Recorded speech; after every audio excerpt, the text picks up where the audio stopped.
김진의 돌직구쇼에 오신 여러분 반갑습니다. 김진입니다. 전 오늘도 저희 돌직구쇼 오픈 스튜디오에 나왔습니다. 이재명 대표가 지난 금요일 2차 검찰 소환 조사를 받았습니다. 검찰이 출석한 것만 따지면 총 3번째입니다. 이재명 대표의 구속영장 청구가 임박했다는 보도가 많이 나오고 있습니다. 그러자 민주당에서는 망나니 짓이라며 매우 강하게 검찰을 비판했습니다. 망나니 짓이라는 이재명 대표를 향한 검찰의 영장 청구, 잠시 후에 이야기 나눠보겠습니다. 저는 비가 오나 눈이 오나 매일 아침 이곳에서 여러분을 기다리겠습니다. 김진의 돌직구쇼 지금 라이브로 시작합니다. 잠깐만요.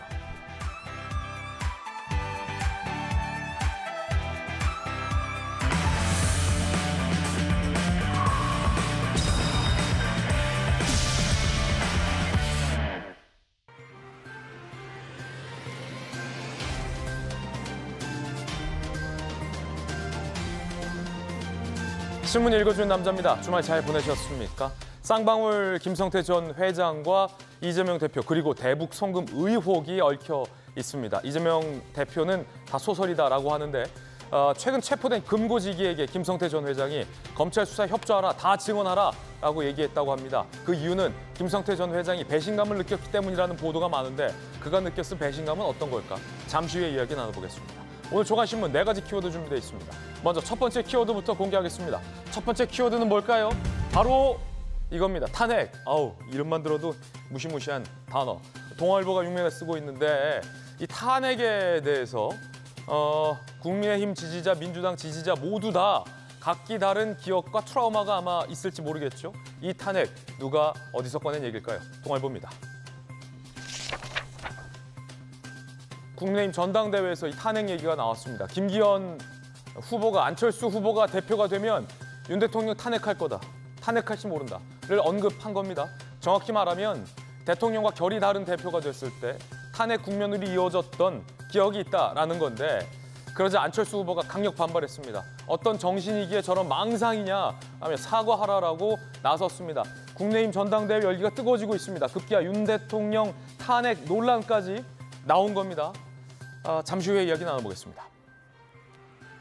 대통령실은 이에 대해서 과연 어떤 입장일지도 사뭇 궁금해집니다. 잠시 후에 짚어보고요. 이어서 두 번째 키워드입니다. 두 번째 키워드는 이겁니다. 연결고리.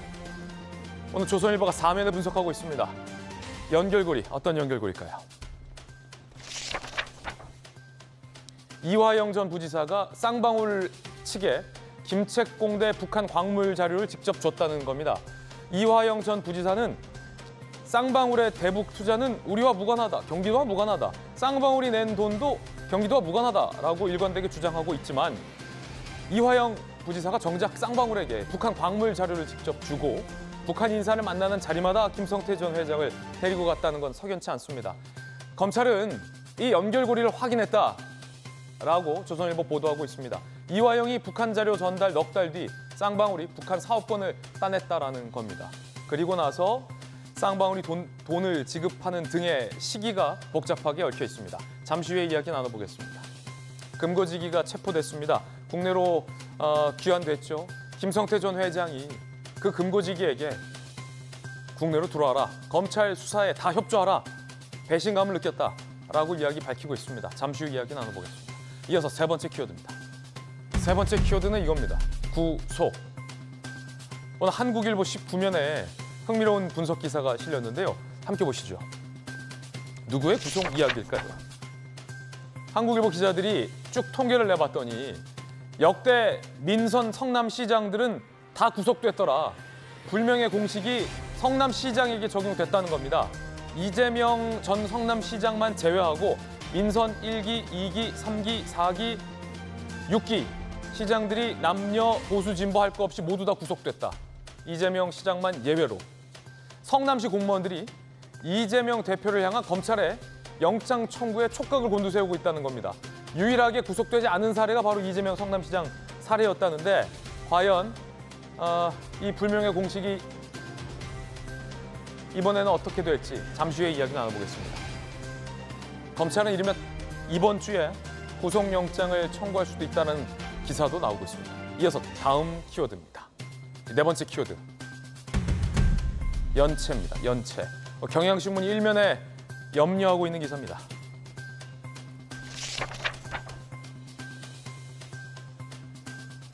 고금리발 리스크는 취약층부터 타격을 준다. 그 한 예로 도표를 보시면요. 주요 은행들의 대출 연체율 추이표가 나왔습니다. 전반적으로 국민은행, 신한은행, 하나은행, 우리은행 모두 할 것 없이 재작년보다 작년 말에, 그러니까 작년 말 올해 초에 연체율이 늘고 있어요.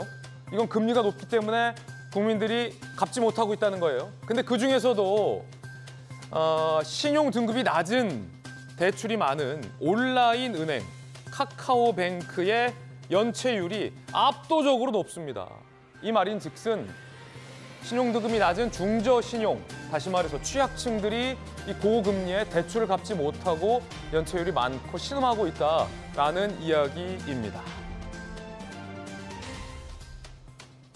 금리가 계속 올라가고 있고 카드사 대출 금리도 높습니다. 이 서민들의 부담을 덜 수 있는 묘책이 그 어느 때보다 시급합니다. 지금까지 신문 읽어준 남자였습니다.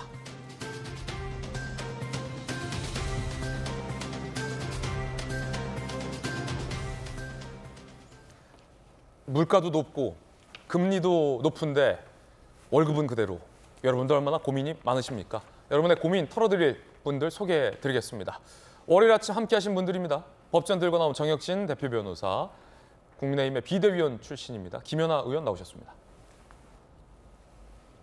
부산에서 강한 민주당 재선 의원, 전재수 의원, 돌직구쇼 좌장이자 서울시 정부부시장을 역임한 민주당 김영주 의원 나오셨습니다. 어서 오세요. 민주당이 검찰을 향해서 강력 반발하고 있습니다. 망나니 짓 한다는 겁니다. 민주당이 검찰을 향해 망나니 짓이라고 비판한 이유는 무엇일까요? 구속과 관련돼 있습니다. 첫 번째 이야기 지금 시작합니다. 검찰에서는 더 이재명 대표를 안 부르겠다는 겁니다. 더 정확히 말하면 더 이상 부를 필요가 없다는 겁니다. 대신 영장 청구한다는 얘기가 나오고 있습니다. 그러자 민주당이 반발하고 있습니다. 일단 지난 10일에 이재명 대표가 검찰에 세 번째로, 대장동 의혹과 관련해서 두 번째로 출석을 했습니다. 전후 이재명 대표가 강력히 윤석열 정부와 검찰을 비판했습니다. 그 이후의 이야기 지금부터 시작하겠습니다. 이야기부터 들어보시죠.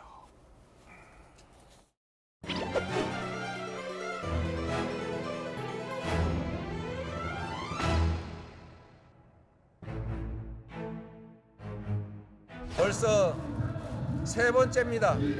사실 많이 억울하고 많이 힘들고 많이 괴롭습니다. 이 공개 소환 회술래 같은 수치입니다.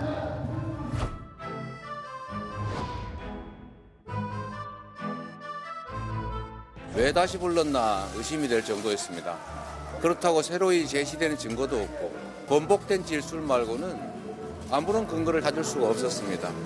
검찰이 혹시 준비한 질문은 다 했나요? 3차 소환 요구를 한다거나. 검찰이 물어보십시오.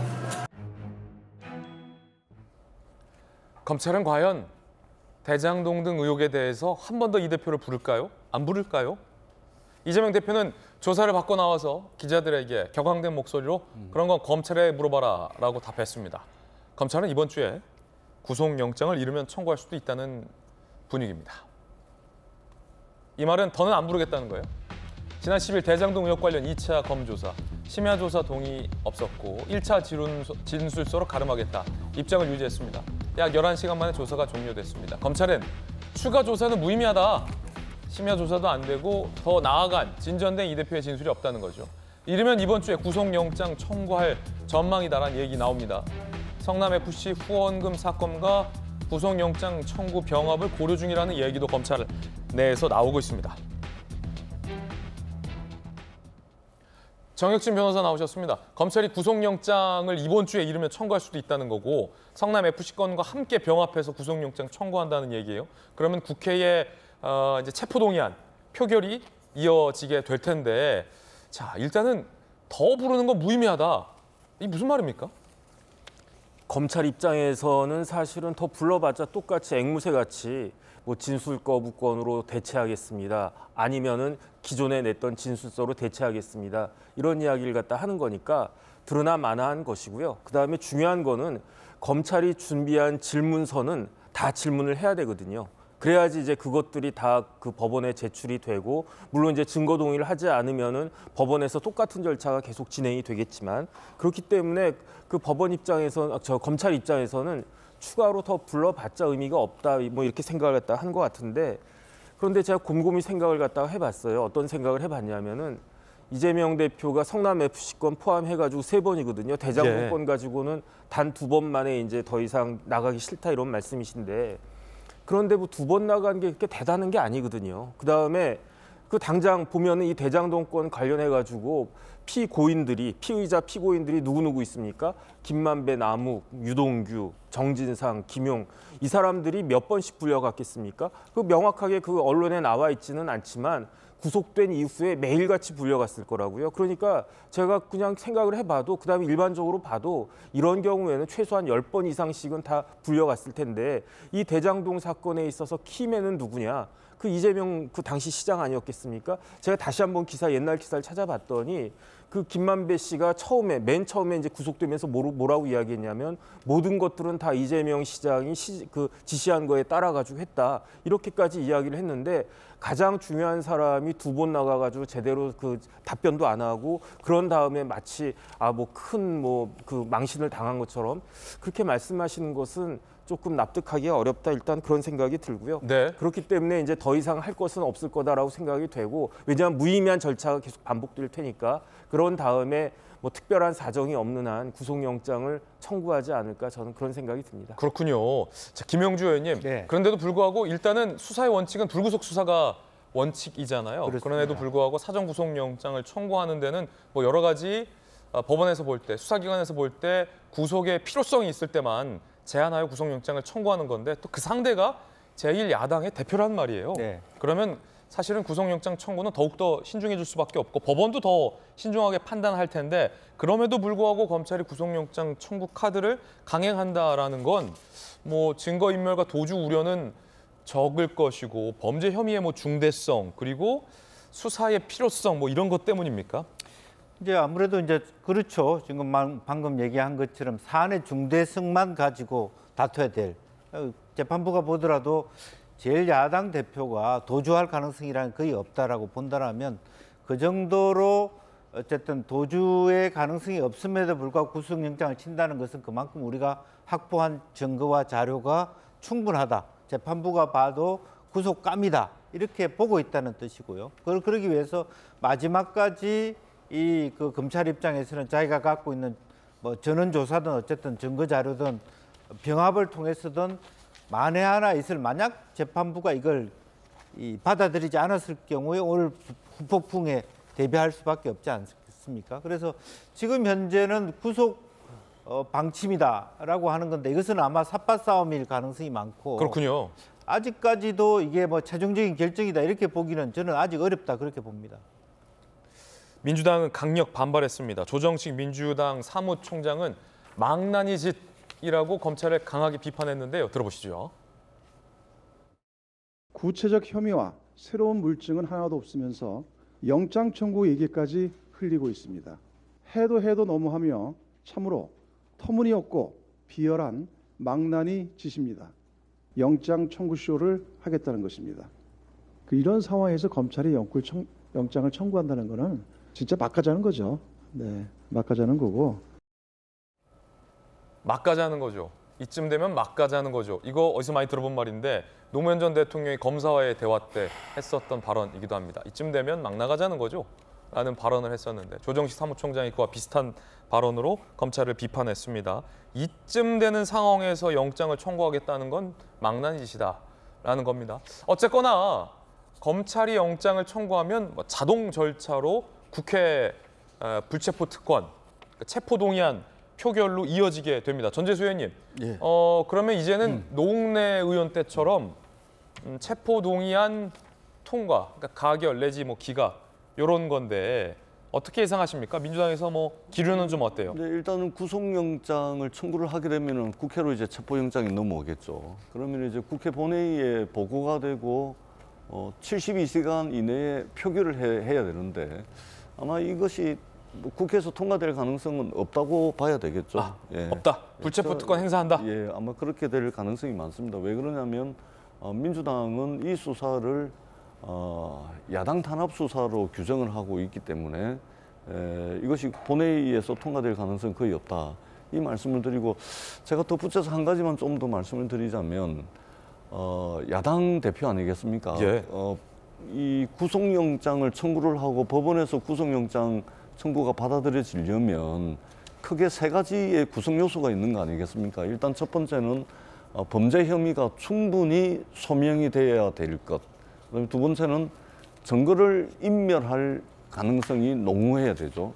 그리고 세 번째는 도망갈 우려가 있어야 되죠. 도주 우려가 있어야 될 경우에 한해서 말하자면 구속영장을 청구하게 되는 건데, 그렇기 때문에 대한민국 헌법은 이재명 대표뿐만이 아니고 모든 대한민국 국민이 말하자면 불구속 수사를 받을 수 있는 권리가 있다. 예. 그래서 헌법적 가치로 불구속 수사의 원칙이라는 게 있는 거 아니겠습니까? 그렇기 때문에 제가 볼 때는 검찰이 구속영장을 청구를 하고 국회로 이제 체포영장 청구를 넘길 것 같은데 조금 좀 신중하게 했으면 좋겠다. 과연 이 세 가지 구성 요건을 다 충족하느냐, 충분히 차고 넘치느냐, 이 부분에 대해서는 조금 더 신중하게 판단을 했으면 좋겠다. 왜 그러냐면 예. 정치가 실종되거든요, 국회에서. 그렇기 때문에 이 법집행기관은 조금 더 신중하게 이 부분을 좀 판단을 했으면 좋지 않을까 이렇게 생각을 합니다. 예.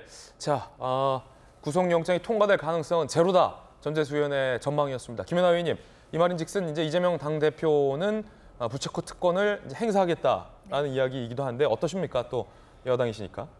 이미 예견된 거 아니겠습니까? 이재명 대표가 당대표가 되는 순간, 또 국회의원이 되는 순간 이 불체포 특권은 언젠가는 쓰여질 거다 생각을 했었는데 저희가 생각한 것보다 좀 빨리 온 것 같습니다. 검찰이 그럼에도 불구하고 왜 체포영장, 구속영장에 대한 권리를 행사하는 걸까요? 제가 좀 곰곰이 생각해 봤습니다. 일단 뭐 도주의 우려는 없죠. 야당 당대표가 설마 도망을 가겠습니까? 증거인멸. 지금 이재명 대표는 검찰이 어떤 증거를 갖고 있나 계속 탐색을 하고 있습니다. 뭐 증거인멸, 뭐가 뭔지 모르니까 아직 저는 증거인멸까지 가지 않을 거라고 보여집니다.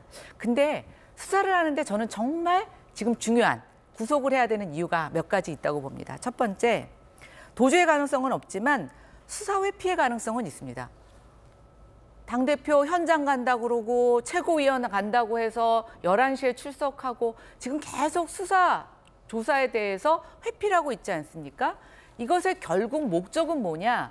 수사를 계속 지연시키는 겁니다. 그래서 본인이 공천권을 행사하고 당대표의 권한을 최대한 누릴 수 있도록 당대표의 권한을 누려야 의원들이 자기를 돕고 외부에 나가서 일종의 방탄 변호를 해주니까 이 권한을, 이 당대표라는 엄청난 특권을 누리기 위해서 지금 계속 수사를 지연하고 있는 거죠.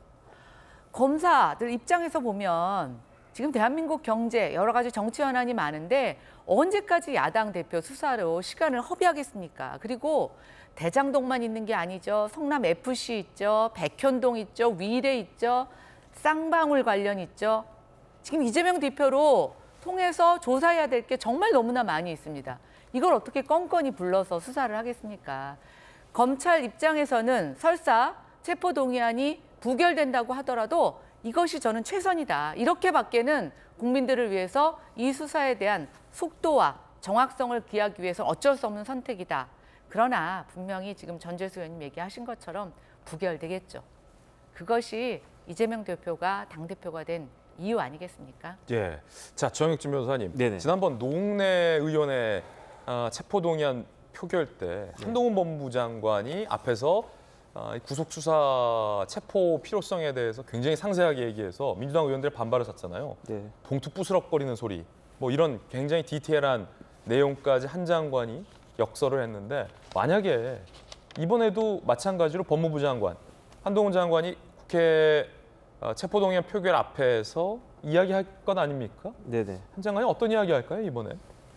그러니까 일단 성남 FC 관련해가지고는 부정한 청탁이 있었다는 것을 제대로 밝힐 거라고 생각을 하고 그다음에 대장동 관련한 혐의는 크게 세 가지라고 저는 판단이 되는데 첫 번째는 업무상 배임이거든요. 근데 업무상 배임은 이미 부하 직원들이 다 구속이 됐기 때문에 기소도 되고 그렇기 때문에 일정 정도 추정이 된다라고 보여지고 그다음에 또 중요한 건 뭐냐면 이해충돌 방지법. 옛날은 부패 방지법이었단 말이에요. 그러니까 업무상 중요한 공무상 기밀을 누설해가지고 다른 사람 돈 많이 벌게 해줬단 말이죠. 뭐 7,886억. 그것도 마찬가지로 이재명 대표가 맨 위에 있는 시장이었으니까.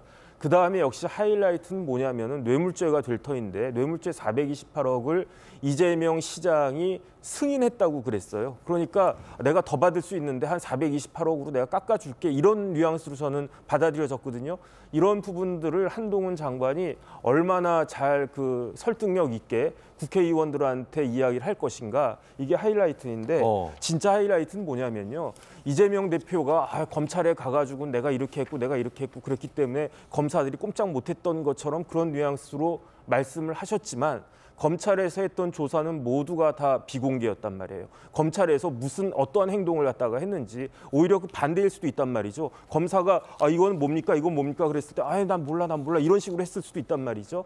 하지만 국회에서 하는 것들은 요즘은 옛날 같으면 이제 이게 중계가 안 됐을 텐데 지금은 온갖 매체를 통해 가지고 다 공개가 되지 않겠습니까? 그래서 한동훈이 잘하나 이재명이 잘하나 누가 더 잘하나 한번 지켜보자. 이렇게 많은 그 국민들이 재판 여부를 떠나 가지고 이게 하이라이트다 해서 굉장히 기대한 것이 아닐까 일단은 그런 생각이 들고요. 그다음에 이런 모든 걸 다 떠나서 제가 봤을 때 이제는 이재명 대표가 승부수를 던질 때가 됐다. 왜냐하면 체포동의안 그 동의를 갖다가 해가지고 영장실질 심사를 받아야 돼요. 그래서 만약에 이재명 대표가 말씀하신 것처럼 검찰이 한 모든 것들이 다 일개 소설에 불과하고 소설에 불과하면은 아무리 그래도 그 판사가 객관적인 판사가 그 소설에 대해서 영장을 발부하겠습니까?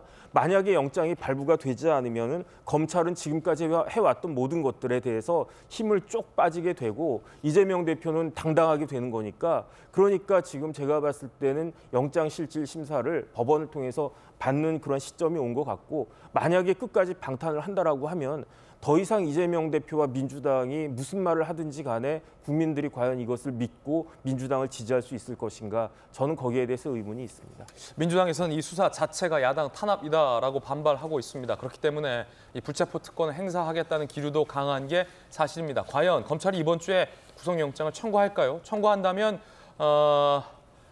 체포동의안 결과는 어떻게 처리될까요? 좀 궁금해집니다.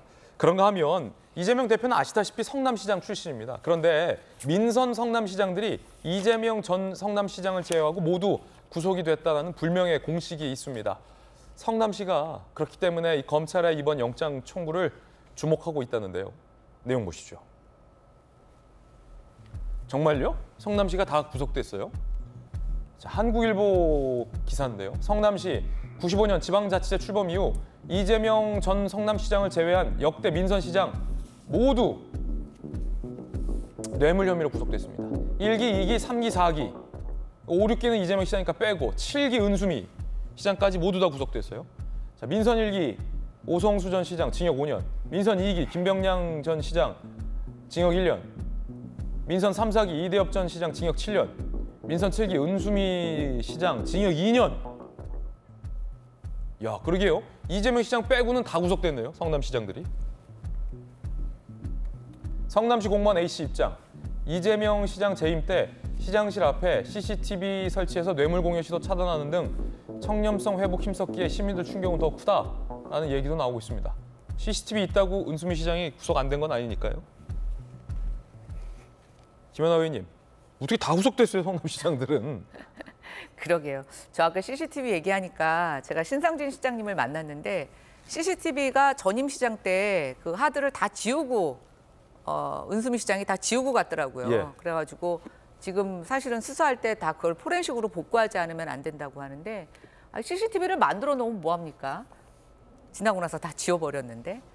근데 참 이 성남의 불행한 역사는 계속 지금 반복되고 있다는 생각이 들어서 굉장히 안타깝습니다. 제가 이 대장동 사건이 터지고 나서 경기도에서 몇 가지 의미 있는 통계를 한번 조사해 봤는데요. 경기도 지역에서 도시개발 사업, 그러니까 대규모로 주택이나 어떤 이런 건물을 짓는 개발 사업이 개수와 그 해당 지자체장의 어떤 범죄 연루를 보면 비례하더라고요. 그래요? 네, 그래서 지금 대부분 도시개발 사업이 많은 지역들의 시장들은 역대 한 번씩 다 한두 번 구속되거나 시정을 받은 경우가 있습니다. 지금 아까도 설명해 주셨지만 성남은 예외 없이 지금 모든 민선시장이 다 구속이 되고 법적으로 범죄 인정을 받았는데요. 공교롭게도 전부 다 개발 사업과 연관이 되어 있습니다. 오성수 시장 같은 경우에는 지하철 상가의 개발업자로부터 공사 추진에 대한 편의를 부탁을 받고 뇌물을 받은 혐의, 김병량 시장은 그 유명한 분당 파크뷰 주상복합 아파트인데요. 거기에 대한 어떤 인허가 시행사에게 건축사무소에게 그 설계를 주라고 해서 일종의 제3자 뇌물죄로 형을 받았습니다. 지금 또 그 이대엽 시장 같은 경우에는 판교지구 개발할 때 토지 수유 계약과 관련된 뇌물 혐의를 듣고 있고요. 개발 뒷돈이군요. 다. 그렇죠. 은수미 시장만 사실은 제외하고는 나머지 전부 다 개발 사업과 관련된 부패, 제3자 뇌물 혐의입니다. 근데 공교롭게도 좀 이상하지 않습니까? 이재명 대표는요, 지금 받고 있는 혐의가 이 앞에 것들을 몽땅 다 합한 종합 선물 세트입니다. 변호사 시절부터 성남에 있었고 성남시의 지자체장들의 많은 비리 혐의를 봐왔던 이재명 대표는 사실은 그것을 교묘하게 조합하고 이용하고 회피할 수 있는 방법으로 본인의 말대로 대장동을 설계했던 것이 아닐까라는 생각이 들고요.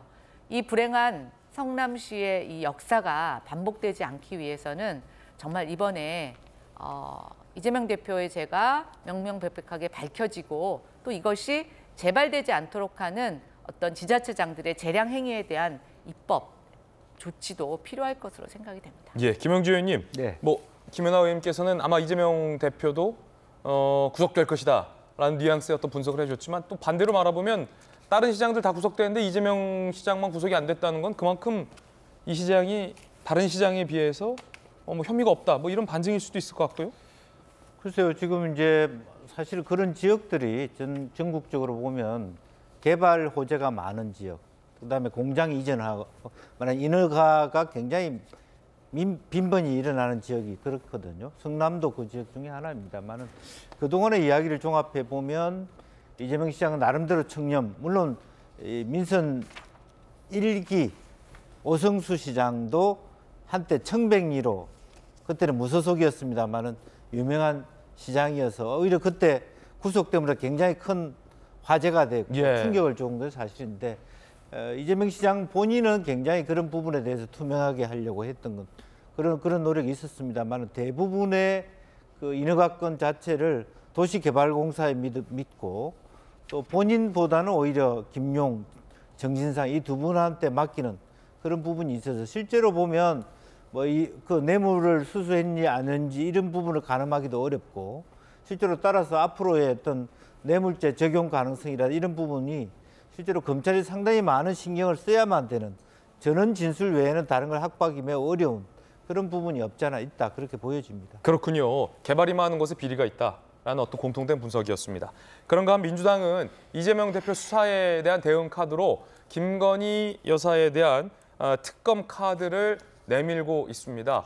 도이치모터스 관련된 1심 판결도 있었죠. 민주당이 이런 현수막을 내걸었다고 합니다. 김건희 면소 판결, 현수막 내건 민주당. 지난 10일 주가 조작 혐의, 징역 2년, 집행유예 3년 1심에서 권오수 도이치모터스 회장에 대해서 선고가 됐죠. 징역과 집유가 나왔습니다.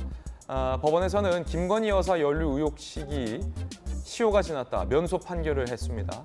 민주당에서는 김건희를 수사하라라는 현수막을 전국적으로 설치할 방침이다라는 보도도 나오고 있습니다. 어떤 현수막인지 보실까요?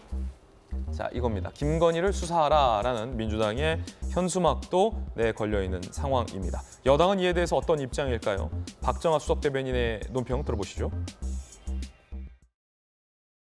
지난 금요일 판결로 대통령 배우자에 대한 민주당의 주장에 근거가 없어졌음에도 민주당은 현수막을 전국에 깔았습니다. 민주당의 이성 상실에 어이가 없습니다. 제발 이성 좀 찾고 국민들에게로 돌아오길 바랍니다. 사실 민주당 내부에서도 이 주가 조작 의혹 사건에 대한 1심 판결을 기대하는 분위기였습니다. 그런데 면소 판결이 나왔습니다. 박정아 수석 대변인은 이성 좀 찾으라라고 비판을 했는데 전재수 의원님 예. 어떻습니까? 아니 이게 네이버나 포털 사이트에 이게 검색만 해보면 사실관계를 금방 알 수 있는 건데 저는 집권여당의 대변인께서 저렇게 말씀하시는 게 좀 이해가 안 됩니다. 왜냐하면 도이치모터스 주가 조작 사건은 총 3년에 걸쳐서 이루어진 자본시장법 위반이거든요. 2009년 12월부터 2012년 12월 7일까지 총 5단계에 걸쳐서 3년 동안 이루어진 사건인데 법원의 판결은 뭐냐면 2009년 12월부터 2010년 10월 20일까지는 1단계 주가 조작 사건인데 이 사건은 공소시효가 만료가 됐기 때문에 죄가 있어도 죄를 묻지 못한다. 그런데 2010년 10월 21일부터 2012년 12월 7일까지 이루어진 2단계 주가 조작, 3단계 주가 조작, 4단계, 5단계 주가 조작 사건은 여전히 공소시효가 남아있다. 그렇기 때문에 김건희 여사의 공소시효가 남아있는 겁니다. 이거는 검색해보면 금방 알 수가 있는데 어떻게 공소시효가 만료가 됐다고 이야기를 합니까? 뿐만 아니고 김건희 여사의 계좌가 주가 조작 선수들에 의해서 이용이 된 게 있고 그다음에 녹취록도 통정매매라든지 이런 녹취록과 문건들이 있습니다. 그렇기 때문에 자본시장법 공소시효가 10년 아니겠습니까? 그렇기 때문에 김건희 여사의 주가 조작 혐의도 2010년도 10월 21일 이후에 살아있기 때문에 공소시효가 남아있다. 그렇기 때문에 수사를 해라. 이것을 이제 주장을 하는 건데 어떻게 저렇게 이제 논평을 하실지 좀 이해가 되지 않는다라는 말씀을 드리도록 하겠습니다. 예, 민주당에서는 김건희 여사와 관련된 특검을 패스트트랙으로 추진할 수도 있다라는 얘기를 했습니다. 그렇지만 정의당은 이 특검 패스트트랙에 제동을 걸었습니다. 함께 보시죠. 민주당은 대장동 50억 클럽이죠. 김건희 특검을 추진하고 패스트트랙도 하겠다 했는데 정의당에서는요. 김 여사에 대한 소환 조사가 먼저 특검 논의할 단계 아니다. 50억 클럽 특검이 더 시급하다. 패스트트랙도 고려 안 한다라고 제동을 걸었습니다.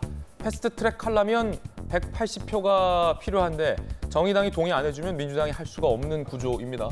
정의당에서는 김건희 특검과 패스트트랙은 고려하고 있지 않다라고 제동을 걸었습니다.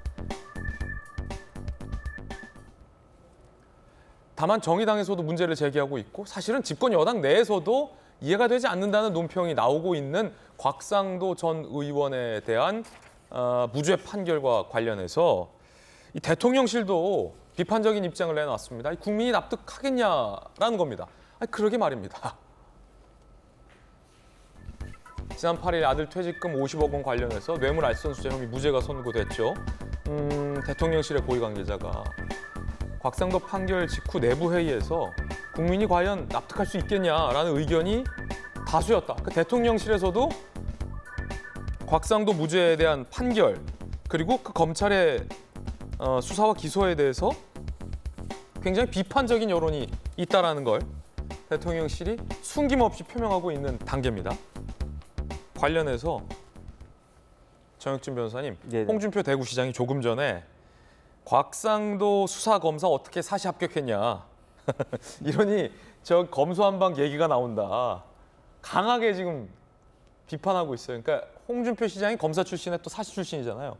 그러니까 사법부 판단에 이의를 제기하는 측면도 있습니다만 검사가 무능한 건지 봐주기 한 건지 판사가 봐주기 한 건지 도대체 뭔지 모르겠다라면서 검사 사시 합격한 거 맞냐. 자, 사실 합격한 정혁진 변호사님 어떻게 보십니까? 글쎄요, 제가 정혁진 변호사님 사실 합격한 거 맞죠? 뭐 그랬던 것 같습니다. 몇 기입니까 사실? 제가 연수원 30기거든요. 예, 그러시군요. 그러니까 벌써 저도 20년 넘었는데 지금 핵심은 뭐냐면은 그 판결문이 되게 길어요. 긴데 제가 다는 못 보고 요약 부분 정도만 봤는데 판결문에서 핵심은 정영학 녹취록 중에서 그 아들의 곽상도 전 의원의 아들의 진술 부분이 증거 능력이 없다는 거였거든요. 왜 증거 능력이 없냐면은 그 아들이 직접 나와가지고 내가 그런 말을 한 적이 없다라고 증언을 갖다가 했어요. 그러니까 법원 입장에서는 아들의 직접적인 증언이 그 정영학 녹취록에서 그 김만배 씨의 진술보다 훨씬 더 직접적인 증거가 된다. 그렇군요. 이렇게 해서 증거 능력을 갖다 인정하지 않은 거였거든요. 그 독립생계 아들. 네네. 그다음에 거기에다가 제가 봤을 때 더 중요한 것은 곽상도 전 의원이 화천대유와 성남의 뜰을 위해서 구체적으로 어떤 적극적인 행위를 했는지를 검찰이 입증을 하지 못한 것 같아요. 그냥 검찰 입장에서는 정영학 녹취록에 그 김만배 씨가 곽상도 의원 아들이 자꾸 돈 달라고 한다. 그 뭐 이런 이야기를 갖다가 했으니까 그 이야기만 믿고 이 정도면 충분하다라고 생각을 한 것이 아닌가. 일단은 그런 생각은 들고요. 그렇기 때문에 여기에 대해서 그 상식적으로 납득이 가기 어려운 그런 판결은 맞으니까 검찰에서 추가적으로 그 보강을 하고 논리를 보강하고 필요하면 더 추가 수사를 해가지고 그 항소심에서는 제대로 대응을 하면 되지 않을까 싶습니다. 예. 자, 첫 번째 이야기 전해드렸습니다. 이번엔 저희가 준비한 두 번째 이야기 시작하겠습니다. 김성태 전 회장이 검찰에서 진술을 구체적으로 하고 있습니다. 그러면서 금고지기에도 구체적으로 다 증언하라라고 지시를 했다는 겁니다. 그 이유는 일종의 심경의 변화 일지인데 그 심경 변화의 원인으로 배신감을 꼽았다라고 합니다. 배신감. 배신이야. 라는 겁니다. 그 이야기 지금 시작하죠. 배신이야. 배신감. 헤어질 결심. 다 증언하라. 배신감을 느낀 김성태 전 회장. 뭐 때문에 누구에게 김성태 전 회장은 배신감을 느꼈다는 걸까요? 이재명 시장, 누군가 술 먹다 김성태 전화 바꿔줬다는데 기억 안 난다. KBS 9시 뉴스에 나가서 인터뷰했죠. 이화영 전 지사, 쌍방울 대북 송금과 전혀 관련 없다라고 다 김성태 전 회장 모른다, 관련 없다. 소위 김성태가 다 한 거야 라는 입장들을 냈습니다. 연관성을 부인한 거죠. 김성태 전 회장이 측근히 한 언론 인터뷰에서 김성태는 진실을 밝히고 싶어한다. 모든 것 뒤집어 씌우려는 모양새에 배신감과 억울함을 느끼고 있다라고 인터뷰를 했습니다. 김 전 회장이 이재명, 이화영 등에게 이재명 대표, 이화영 전 지사 등에게 배신감을 느끼고 있다라는 주장입니다. 김성태 전 회장이 최근 금고지기에게 귀국해서 다 증언해라. 검찰 수사에 협조하라라고 지시를 했다고 합니다. 김성태 금고지기이자 매제, 쌍방울 자금관리 총괄, 은밀한 비밀을 다 알고 있는 사람, 돈과 관련된 송환 거부 소송 포기 후 그제 귀국했습니다. 검찰도 구속영장을 청구했습니다. 배신감 때문이었을까요? 야, 아는 거 다 불어 라고 지시를 했다는 겁니다. 배신감. 김성태 전 회장이 배신감을 느꼈다면 무엇 때문이었을까요? 혹시 이재명 대표 이런 발언들 때문은 아니었을까요? 들어보시죠. 제가 전에 한번 그랬죠. 내가 2년이라면 이거 내이 사입은 거. 도대체 저는 김성태라는 얼굴도 본 일이 없거든요. 김성태 회장만 소환되면 이재명은 끝장날 것이다. 이러면서 변호사 대비 대납 의혹 마구 부풀리더니 흔적도 없이 사라졌습니다. 이제는 해묵은 북풍몰이 조작을 시도하고 있습니다. 해묵은 북풍 조작이다, 북풍몰이 조작이다라고까지 했습니다. 김성태가 거짓말하고 있다라는 이야기입니다. 그런데 이재명 대표에 대해서 배신감을 느꼈다라고 얘기하는 사람은 비단 김성태 전 회장 한 명뿐이 아닙니다. 또 있었죠. 대장동 의혹과 관련해서. 검찰 조사 태도 좀 바꾸신 이유가 뭔지가 궁금한데요. 제가 좀 뭐 배신감일 수도 있는데 제가 착각했다 하는 생각이 많이 들었습니다. 여기는 참 비정하달까? 정진상과 특히 김용 이분 삐뚤어서 말은 똑바로 하라고 자기들이 돈 받아 쓸 때는 그럼 왜 갖다 썼습니까? 옛날에 알던 이재명은 그렇게 거짓말하는 사람이 아니었다고 저는 생각했는데 참 많이 실망했습니다.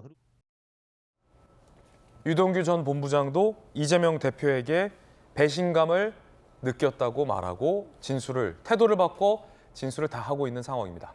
유동규도 김성태도 이재명 대표 등에게 배신감을 느꼈다라는 건데 김영주 의원님, 네. 이들이 느끼는 배신감은 어떤 감정입니까?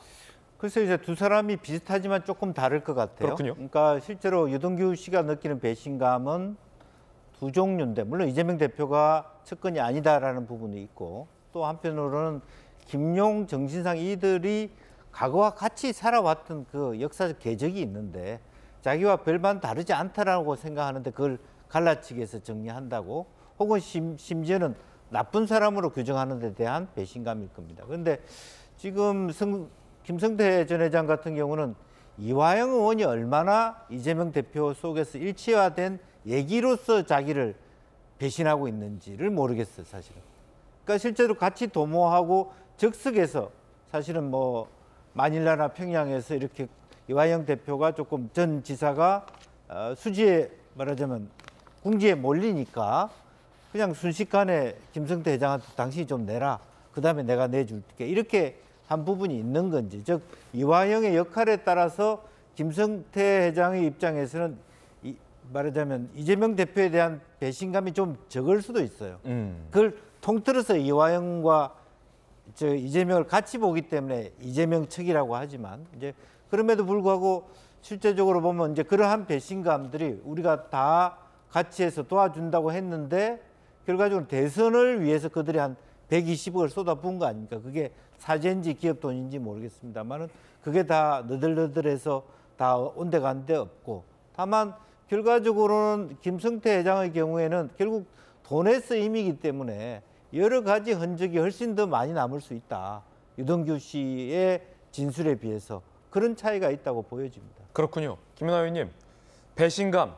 예를 들어 북한에 돈 보내라고 해서 김성태 전 주장에 따르면 회장의 주장에 따르면 돈 보내라고 해서 돈 보내준 거고 방북 비용 내라고 해서 보내준 거고 대선 되려면 돈 있어야 된다라고 해서 돈 보내준 건데 이제 와서 나에게 다 떠미느냐 뭐 이런 배신감인 겁니까? 그렇죠. 지금 쌍방울은 구체적으로 대북 사업을 시작한 게 없습니다. 이제 대북 사업을 시도하려고 했는데 그 과정에서 뭔가 정치권의 도움이 필요하니까 그것으로 인한 일종의 사전 작업으로 계속 이동을 했다는 건데 아니 돈을 지금 뭐 130억 날린 것도 억울해 죽겠는데 이거 저쪽에서 다 발뺌하고 내가 다 그럼 이 헛짓을 했다? 본인으로서는 이해가 되지 않죠. 그런데다가 지금 금고지기가 들어온 이유는 이 돈의 출처를 밝혀줄 굉장히 중요한 핵심 인물입니다. 지금 검찰에서는 이것을 회사 돈을 횡령해서 보냈다라고 하는 그런 의혹을 갖고 있는데요. 지금 김성태 전 회장 입장에서는 경기도와 일종의 사전의 공모, 계획한 것이 자기 의견에 반영되지 않을 경우에는 지금 엄청나게 자기 혼자 헛짓을 한 게 돼버립니다. 용납할 수 없겠죠. 지금 언론에서는 이 사람들의 헤어질 결심이라고 얘기하는데 영화 헤어질 결심은 서로 사랑해서 이루어질 수 없는 사랑이지만 서로 사랑해서 헤어지지만 박찬욱 감독의 영화. 네, 그렇죠. 아주 저는 감명 있게 봤는데 이분들의 헤어질 결심은 사랑해서가 아니라 서로 살기 위해서 상대를 이게 이제는 더 이상 봐줄 수 없는 과거에는 형제니 경제적 공동체니 형님이 잘 돼야 내가 잘 되고 이런 호용호제 하다가 이제는 사실을 밝히지 않으면 살 수 없는 그런 지경에까지 이른 게 아닌가. 그래서 헤어질 결심을 할 수밖에 없는 좀 새로운 영화의 스토리가 될 것 같습니다. 국민의힘이 이와 같은 논평을 냈습니다. 들어보시죠.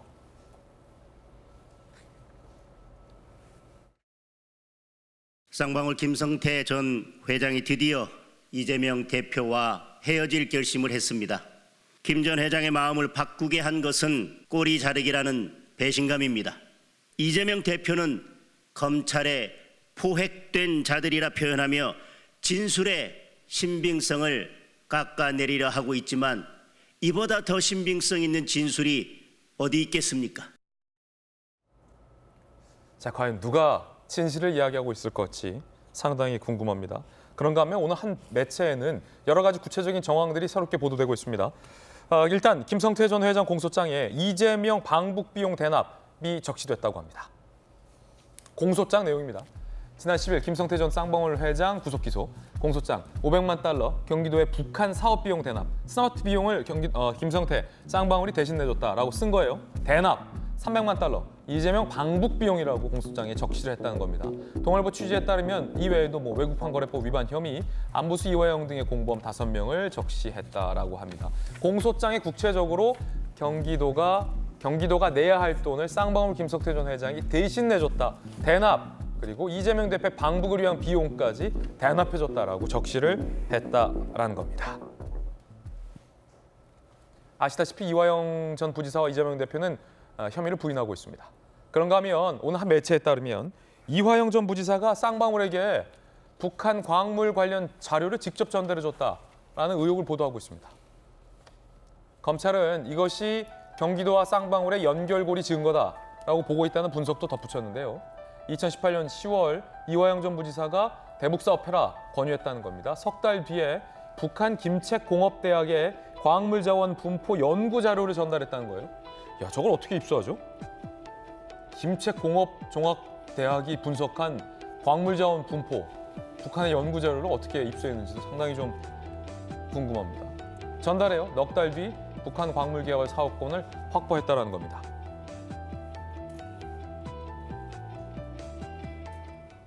정혁준 변호사님. 네네. 이 신문은 이 의혹을 보도하면서 이게 경기도와 쌍방울 간의 연결고리 증거일 수 있다라는 해석도 내놓고 있는데요. 정 변호사께서 어떻게 보십니까? 일단 이게 딱딱딱 맞아 떨어지는 것 같아요. 그 보면은 2018년 10월 달에 이화영 부지사가 그 두 차례나 방북을 갔다 하거든요. 두 차례 방북을 하면서 뭐라고 이야기를 했냐면 북한에다가 스마트팜을 지원하겠다 그러면서 500만 불 이야기를 그때 한단 말이죠.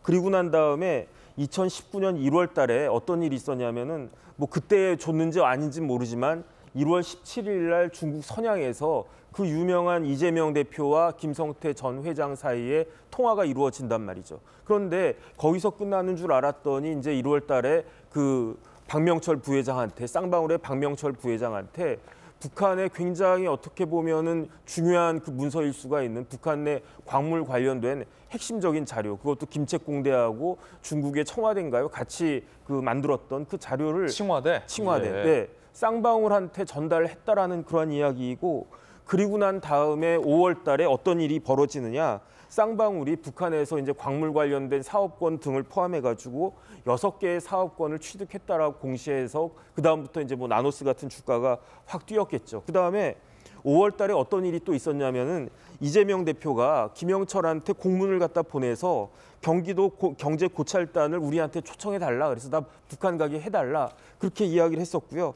그 다음에 김성태 씨가 이제 모친상 당했는데 5월 달에 그때 이제 비서실장 조문하고 그 경기도에 이런 일들이 다 이렇게 이루어지고 있었다라고 하는 것이 하나씩 둘씩 이렇게 밝혀지고 있으니까, 그러니까 북한에 넘어갔다라고 하는 최소한 800만 불, 그 다음에 500만 불은 그 스마트팜, 300만 불은 경기도 지사의 그 방북 비용, 이러한 것들이 다 이런 그 밑에서 그 근거가 있고 그렇기 때문에 대가 관계가 있다라고 하는 것들이 퍼즐이 맞춰지는 것처럼 하나씩 둘씩 그렇게 맞춰지고 있는데, 조금 전에 이야기했지만 쌍방울의 그 금고지기, 그 김성태 전 회장의 매제, 김성태 전 회장보다 자금의 흐름을 더 구체적으로 잘 알고 있는 사람이 이제 들어와가지고 거기에 대해서 김성태 회장이 너 다 불어라, 이제 어차피 우리는 노선을 갈아탔다, 이 이야기를 갖다가 했으니까, 그다음에 왜 저렇게 김성태 전 회장이 입장을 바꿨을까? 여러 가지 이유가 뭐 배신감도 있었겠지만 저는 어떻게 생각이 드냐면요.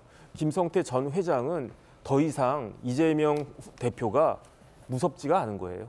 그래서 무섭지가 않고, 그렇기 때문에 나는 그냥 그다음에 이재명 대표한테 더 이상 기대할 것도 없다. 그러니까 나는 내가 할 이야기를 정확히 해가지고 뭐 유동규, 남욱이나 이런 사람들처럼 내가 한 행위만큼만 벌을 받지 내가 더 이상 다른 사람의 죄를 덮어쓸 생각이 전혀 없다라고 하는 것을 보여준 거기 때문에 여기에 대해서 진짜 또 다른 새로운 국면이 펼쳐지기 시작한 것이 아닌가, 저는 그런 생각이 듭니다. 예, 물론 정혁준 변호사의 개인적인 견해 들었고요. 물론 이 김책공대의 분석 자료를 이화영 전 지사가 진짜 준 건지 이화영 전 지사 측 입장이 현재로서는 나오지 않았기 때문에 단언할 수는 없다라는 말씀 드리겠습니다. 전재수 의원님, 연결고리다. 이른바 경기도가 이 불법 송금, 불법 혐의와 이 가운데 중개했다라는 이익관계가 연결돼 있다는 연결고리다. 그렇게 될 수 있다라는 정혁준 변호사의 분석이고 검찰의 시각인데 어떻습니까? 그러니까 이 김성태 쌍방울 회장 이 사건의 원래 본류는 뭐냐면, 원래 본류는 이게 사건이 시작된 건 뭐냐면 쌍방울 그룹의 수상한 자금 흐름을 FIU, 그러니까 금융정보분석원이라고 하는 기획재정부 산하기관이죠. 거기서 이제 FIU에서 수상한 자금 흐름을 발견을 합니다. 그러면은 수상한 자금 흐름을 발견을 하게 되면 국가기관인 FIU는 바로 경찰이나 검찰로 이첩을 해서 어떤 그 수상한 자금 흐름인지를 수사기관에서 수사를 하도록 자료를 다 넘깁니다. 예. 그래가지고 이 FIU가 경찰에 이제 자료를 넘기죠. 그러니까 그때 이제 이 쌍방울 수상한 자금 흐름의 본류는 뭐였냐면 횡령과 배임 또 주가 조작 이거였습니다. 근데 지금 횡령, 배임, 주가 조작한 것을 말하자면 자기가 다 뒤집어 쓰게 됐다. 이거는 쌍방울의 김성태 회장이 저지른 범죄 혐의죠. 이거를 그러면 자기가 뒤집어 써야지 누가 뒤집어 씁니까? 그렇지 않습니까? 그렇기 때문에 원래 이 사건 본류에 대해서 제가 좀 말씀을 드리고 또 하나는 배신감 말씀을 하는데요. 예. 배신감을 느낄 정도면 어떤 구체적인 인연이 있는지를 이야기를 해야 될 거 아닙니까? 어떤 인연이 있길래 어떤 사연이 있길래 억울함과 배신감을 느끼는지 이 부분 이야기를 해야 되지 않겠습니까? 그리고 김책공대의 어떤 북한의 광물자원 매장량이라든지 이런 것들은 우리나라가 다 압니다. 예. 이미 북한에 어떤 광물이 어떤 정도의 규모가 있고 뭐 상업적으로 개발했을 때 이게 상업성이 있는지 없는지까지도 우리 정부가 다 압니다. 저희들이 대략 한 2,000조 원 규모의 광물이 북한 땅에 묻혀 있는 것으로 추정을 대략적으로 하는데요. 이거는 김책공대 아니래도 우리나라 연구기관에서도 다 가지고 있는 자료다 이 말씀을 드리고 저는 이것이 이제 확인되지 않은 언론 보도들이 계속해서 나오고 있는데 결국은 수사기관의 수사, 재판을 통해서 밝혀질 것이기 때문에 저희들이 너무 앞서 나가가지고 예단해서 말씀을 하시는 것은 조금 좀 조심을 해야 되지 않을까 이렇게 생각을 합니다. 예. 개인적으로 이 혐의와 상관없이 김책공대가 중국 칭화대랑 분석한 북한의 광물 매장량 분석 자료가 정말로 이화영 부지사가 입수해서 김성태 전 회장에게 줬다면 그것이 사실이라면 나중에 언젠가 저는 그 보고서를 꼭 한번 보고 싶어요. 공부해보고 싶어요. 학습에 대한 갑작스러운 호기심이 생겼습니다. 어쨌든 저쨌든 쌍방울 임직원들은 거액의 달러를 임직원들이 나눠서 몰래 품에 숨겨서 중국으로 밀반출했습니다. 그런데 즉석 카레 봉지도 동원됐다라는 보도가 나왔습니다. 그 3분 안에 끓여진다는 그 카레 말입니다. 이재명 방북 비용 300만 달러, 38억 원을 전달했다라고 주장하고 있어요. 쌍방울 임직원들은 화장품 케이스, 책 사이 여기까지 나왔어요. 달러에 숨긴 거. 그런데 즉석 카레 포장지에 밀봉해서 출국했다. 요거는 지금 안 나왔어요. 중앙일보 보도인데요. 즉석 카레 포장지에 밀봉해서 출국했다. 카레인 척 같다는 거죠. 야, 이건 왜 그랬을까요? 중국 선양공항 화장실에서 박모 부회장이나 직원에게 전달했다라고 합니다. 일단은 중앙일보 보도 내용인데요. 김영주 의원님, 왜 즉석 카레 포장지에 밀봉했을까요? 그래서 이게 뭐 전형적인 보따리 장수 방식의 그 자금 조달 방식이라고 봐야 되겠죠. 보따리 장수 방식. 면세점에서 엄청나게 많은 물건을 사서 실제적으로 지금은 뭐 바로 우리 방송하는데 맞은편에 동아면세점이 있습니다만 예. 줄어들고 있습니다만 수많은 중국과 한국을 왔다 가면서 물건을 사가지고 포장을 뜯고 해체해서 거기서 전달하고 그렇게 하는 게 되게 많았거든요. 대표적인 경우가 그 화장품, 마스크팩, 뭐 카레 이런 식의 어떤 부분들이 많이 있었기 때문에 상당히 어떤 뭐 마스크팩 포장지와 그 즉석 카레 포장지가 유사하지 않습니까? 유사하네요. 그게 이제 밀봉이 된다는 거예요. 네, 그러면 그 안에 이게 진짜 마스크팩이 들었구나, 즉석 카레가 들었구나라고 생각하지 달러가 들어있을 것이라고는 생각하지 않는다. 그래서 소소하게 나눠서 한 30명, 40명 이렇게 가면서 야, 근데 거기에 많이 들어가지 않을 텐데요. 카레 봉지 안에. 달러니까요. 예. 달러로 가져가서 거기서 이제 화장실에 다시 모여서 한 사람에게 빠져나가서 다시 모아서 주는 방식으로 전형적인 수법이다. 아마 여러 차례 그런 방식으로 이동했지 않았겠나 그렇게 보여집니다. 전형적인 수법이다라는 거죠. 네. 예. 그게 보따리 장수식 수법이라고요. 네. 예. 우리 수사당국이 하지만 다 이거 파악하고 있다는 겁니다. 그런가 하면 김성태 전 회장의 돈 세탁 로비 규모가 수백억 대다라는 보도도 나왔습니다. 검찰이 김성태 전 쌍방울 회장 횡령 규모를 590억 원대로 파악하고 있다. 대부분 차명 계좌 이체를 반복해서 현금화, 출처할 수 없는 소액권 수표로 교환을 했다는 겁니다. 대북 사업, 이재명 대표의 방북 비용 제외 200, 300억 원 사용처를 추적 중이다. 정관계 로비 가능성도 의심되고 있다는 보도도 오늘 한 매체는 하고 있습니다. 김성태 전 회장과 관련된 의혹과 또 여야의 이야기들 들려드렸습니다.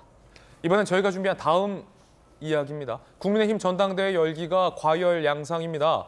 윤 대통령 탄핵도 언급이 됐습니다. 무슨 사유로 이 탄핵이라는 단어가 툭 튀어나온 걸까요? 주제부터 공개합니다. 탄핵 발언 열풍, 역풍, 망상 사과하라라는 강한 비판. 일단 김기현 후보가 탄핵을 언급했는데요. 들어보시죠. 다음 대선 나가겠다는 꿈을 가지고 계시는 곤란하다. 현재 권력과 미래 권력이 부딪혔을 때 당이 깨지고 결국 탄핵이라는 사태까지 접었습니다. 다음 대통령 후보로 나서겠다는 우리 대표가 되면 당내에 분란이 생깁니다. 탄핵을 꺼낸 김기현, 안철수, 망상 발끈. 어떤 정신 상태이기에 저런 망상을 당대표 할 사람이 탄핵 운운한다는 게 말이 되냐. 상상도 못할 일 버젓이 벌어지고 있어. 김기현 국민과 당원에 사과하라라고 발끈을 했습니다. 당대표가 다음 대선에 꿈이 있으면 곤란하다. 그 말인즉슨 총선 지휘에 있어서 사심이 들어갈 수 있다는 우려와 비판인 겁니다. 당이 깨져 있고 탄핵까지 우린 겪었다라고 과거의 사례, 다시 말해서 박근혜 전 대통령 탄핵 사례를 언급한 겁니다. 논란이 뜨겁습니다. 일단 김연아 의원님, 김기현 의원이 뭐 어떤 의도로 지금 탄핵을 언급한 겁니까? 네, 지금 두 분의 경쟁이 굉장히 점입가경이죠. 그리고 아마 현장에서는 보통 이제 우리가 전당대회를 할 때는 이렇게 언론에 비추는 모습하고 좀 다르게 현장에서는 이 당원들의 좀 마음을 얻기 위해서 약간 좀 자극적인 발언도 있기는 마련입니다. 근데 제가 저 현상을 보면서 그 김기현 후보와 지금 안철수 후보는 서로가 갖고 있는 강점과 약점이 좀 다릅니다. 그러니까 이제 상대적으로 대외 인지도는 안철수 후보가 굉장히 높은 반면에 이 당심 또 뭐 대통령의 마음을 얻고 있는 사람은 김기현 후보라고 하는 이 평가가 더 좀 높게 나타나고 있는데 본인들의 이제 강점을 강조하다가 경쟁이 치열해지니까 이제 어떻게 되냐? 상대방의 약점을 공격하는 거죠. 그래서 이제 안철수 후보의 약점을 공격하는 것이 과거에 여러 번 당을 옮겼다. 그다음에 결코 대통령을 지금 돕고 있는 게 아니고 딴 생각을 하고 있고 정치적 계산이 있다라는 것을 강조하는 과정에서 나온 발언이라고 생각이 됩니다만 그럼에도 불구하고 김기현 후보의 탄핵 발언이나 안철수 후보의 그 탄핵을 비판하는 발언이나 저는 모두 다 부적절하다고 생각합니다. 도대체 누구를 위해서 지금 저 탄핵이라는 단어를 써야 됩니까? 저는 오히려 당을 위하고 대통령을 위한다는 저 발언이 당원들에게 엄청난 상처를 주고 예전에 박근혜 대통령의 탄핵에 대한 상처를 다시 소환하는 저는 트라우마 효과가 있을 거라고 보여집니다. 어쨌든 저는 두 분 다 본심은 그게 아니라고 생각을 하기 때문에 지나가는 과정이라고 생각이 됩니다만 어쨌든 이것이 자꾸만 꼬리에 꼬리를 물고 이 탄핵을 비판하고 탄핵을 다시 강조하고 이런 악순환이 이어져서는 안 되겠다 생각이 들고 어떻게든 두 후보들 간에 빨리 이것으로부터 벗어나서 당의 미래와 총선 전략을 제시하는 후보가 저는 이 선거에서 승기를 잡을 거라고 생각합니다. 좀 이 상황에 대해서는 같은 당원으로서 좀 안타까운 현상이다 이렇게 생각이 됩니다. 아마도 김기현 의원이 탄핵을 언급한 것은 당원들에 대한 일종의 어떤 경각심을 극대화하려는 일종의 전략으로 많은 언론에서는 풀이하고 있습니다. 다시 말해서 안철수를 찍으면 대통령, 윤석열 대통령이 탄핵될 수도 있다는 일종의 공포심 조장이라는 비판의 목소리도 당내에서 나오고 있는 그런 상황인데요. 김영훈 대변인 오늘 나오셨습니다. 네. 어떻게 보십니까? 이 탄핵 언급. 그러니까 주말에 만약에 안철수 후보의 표현대로는 또 있을 수 없는 일이 한 번 더 벌어진 것 같습니다. 그런데 김기현 후보가 지금 굉장히 마음이 다급한 게 어떻게 보면 속마음이 나온 게 아닐까요? 이 잘못하면 윤석열 대통령이 탄핵당할 수 있다. 아무도 윤석열 대통령의 탄핵을 거론하지 않고 있는데 그럼 윤석열 대통령이 정말 뭘 잘못하고 있는가. 이런 위기감을 국민의힘 안에서도 갖고 있는 것이 아닌가. 왜냐하면 지금 민주당에서도 윤 대통령에 대해서 이 탄핵을 언급하지는 않잖아요. 그렇죠. 그런데다가 대통령 지지율이 정말 반등하지 않고 계속 추락하는 그런 시점에서 그런 위기의식이 나온 것 같은데, 그런데 공포 마케팅은 대안이 없으면 오히려 역효과가 나지 않습니까?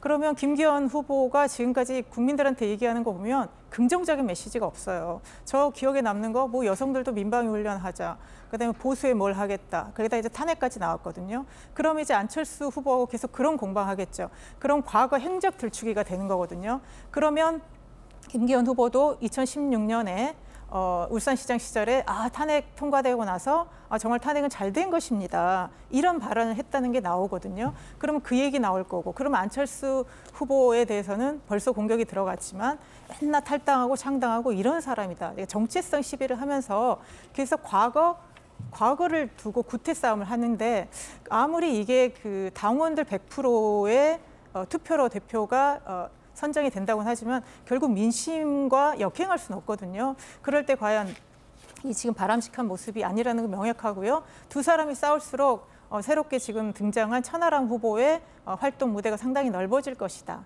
그런 예측을 해봅니다. 예, 김기현 의원이 뭐 여러 여론조사상의 오차범위 내에서 접전 양상도 있고 앞서가는 데이터들이 상대적으로 안철수 후보보다는 많이 나오고 있는 것 또한 사실인데, 앞서는 후보가 좀 넉넉한 모습을 왜 보이지 않느냐라는 당내의 의구심도 제기되고 있습니다. 망상이다. 거기다 대고 또 안철수 의원은 동료 의원의 유력 당대표 주자에게 정신 상태를 언급했습니다. 이 또한 부적절하다라는 김연아 의원의 강한 비판이 있었는데요. 망상 발언에 김기현 의원이 반박을 했습니다. 한번 들어보시죠. 그동안 탈당과 합당을 수시로 하셨고, 또 탄핵을 주도적으로 앞장섰던 분께서 말씀하시니 잘 이해가 되지 않습니다. 과거 안철수 후보가 보였던 그런 행적들에 대해서 의구심을 가지고 있기 때문에 명쾌하게 입장을 설명하시는 것이. 자, 김영주 의원님, 그러니까 과격한 용어 탄핵이라는 용어를 쓰긴 했지만 취재를 해보니 실제 국민의힘 내에서 안철수 의원에 대해서 걱정하는 바는 공통적이더군요. 그러니까 과연 안철수 의원이 당대표가 됐을 때 안철수 의원은 총선보다도 윤 대통령의 국정 운영보다도 본인의 대권에 더 신경을 쓰는 사람이 아니냐.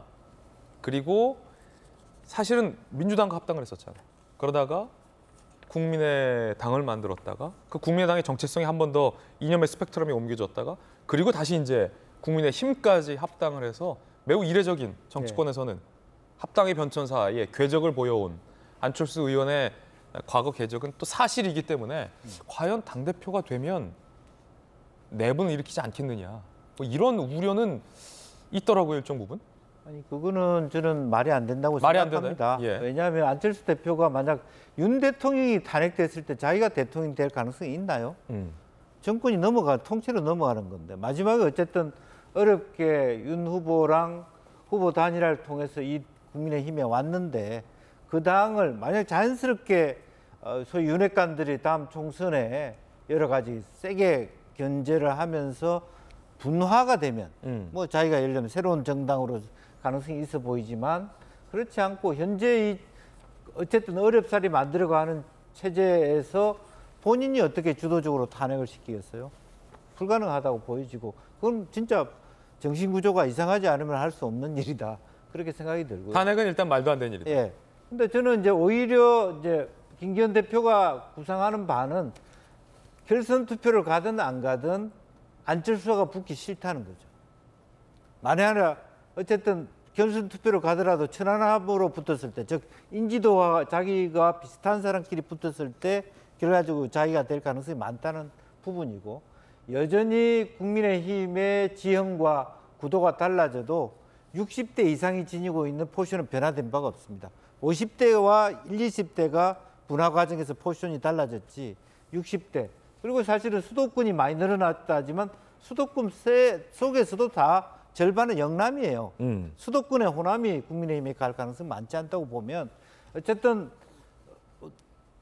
anybody but 안철수, 즉 안철수만 이게 굉장히 강한 네거티브를 통해서 저 사람은 우리하고 피가 다르지, 저 사람은 실제로 보면 대북에 대한 어떤 신념이 우리하고 다르지, 정체성이 다르지, 이런 어떤 드세우기를 통해서 안철수가 사실은 결선 투표 가도 표를 더 받아가 앉지 않도록, 즉 친명과의 대결 구도 속에서 결선 투표 가더라도 김기현 대표가 이길 수 있는 전략을 짜고 있다. 어차피 3, 4위 되는 사람하고 경쟁할 이유가 없다. 그렇게 보는 것입니다. 그렇군요. 전략적인 어떤 발언들이다라는 분석이에요. 안철수 의원의 천하람 후보까지 김기현 의원을 비판했습니다. 정말로 문제가 많습니다. 본인이 너무나 조급하고 너무나 공포에 사로잡혀 있는 것이 아닌가. 국민들께도 그렇고 당원들께도 그렇고 정말로 신뢰되는 발언입니다. 여당의 전당대회에 왜 대통령의 탈당이라느니 대통령의 탄핵이라느니 결코 등장해서는 안 되는 얘기들이 나옵니까? 정치에는 금도가 있는 겁니다. 정혁진 변호사님, 금도를 벗어났다라는 천하람 후보의 비판의 발언도 있는데 어떻게 보십니까? 글쎄요, 저는 국민의힘 그 전당대회가 좀 세련되지 않다, 일단 그런 생각이 들고요. 그다음에 사실은 인정할 거는 인정해야 되는 거 아니겠습니까? 제가 봤을 때 안철수 후보의 단일화가 윤석열 대통령 당선에 결정적인 역할이었다라고 저는 그렇게 생각하거든요. 그래서 그런 정도는 인정을 할 건 인정을 해야 되는 거고, 그다음에 중요한 거는요. 지금 누가 당대표가 되는 게 중요하겠습니까? 여당 입장에서는. 내년 총선에서 어떻게 해서 이길 것인가, 그게 중요한 건데. 그렇죠. 지금 다들 여기에 나와 계신 네 분들 다 이제 컷오프 통과했지만 눈앞에 내가 당대표 돼야 된다, 그 생각에 사로잡혀가지고 숲을 보지 못하고 그냥 눈앞에 있는 나무를 갖다 보는 것이 아닌가. 그다음에 정치라고 하는 것은 경쟁자를 포용해서 내 편으로 만드는 플러스 정치여야 되는데 경쟁자 배제해봤자 내 목만 쭈그러드는 거 아니겠습니까? 그다음에 김기현 후보 입장에서 보면은 제가 봤을 때에는 안철수 후보 정도는 꺾어주고 당대표가 돼야 당대표다 이러지. 천하람 후보 정도 꺾고 내가 당대표다 그러면 그게 그 정도가 될 것 같은 그런 생각이 들고요. 지금 탄핵 이야기가 나온 거는 직전에 이상민 장관 탄핵이 됐으니까 거기에 대해서 또 트라우마 같은 것들이 생겼던 것 같은데, 일단은 국민의힘 전당대회 진행 상황은 일반 국민들의 생각과는 조금 거리가 있는 것이 아닌가, 그런 생각이 들어가지고 좀 통 크게 그렇게 진행할 수 있었으면 좋겠다는 개인적인 바람이 있습니다. 예, 황교안 후보는 뭐라고 얘기했을까요? SNS 글 한번 보시죠.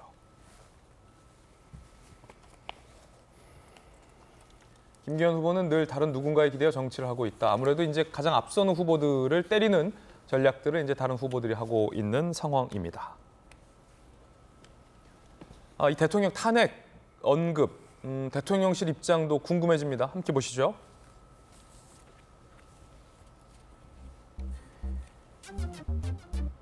이진복 수석이 이제 안철수 의원의 유난연대에 대해서는 정말 잘못된 표현이다라고 언급했었죠. 대통령과 후보가 어떻게 동급이냐라는 말도 했었습니다. 그리고 나서 아무 말도 안 하면 아무 일도 안 일어날 것이다라는 이야기도 했었죠. 그런데 김기현 후보 대통령 탄핵 언급 후에 고위 관계자, 당 전당대회에 전혀 관여할 일 없다라는 공식 입장은 내지 않은 상황입니다. 김연아 의원님, 유난연대 그리고 대통령 탄핵까지 겪었다. 둘 중에 어떤 게 더 대통령실 입장에서는 기분 나빠야 할 발언입니까?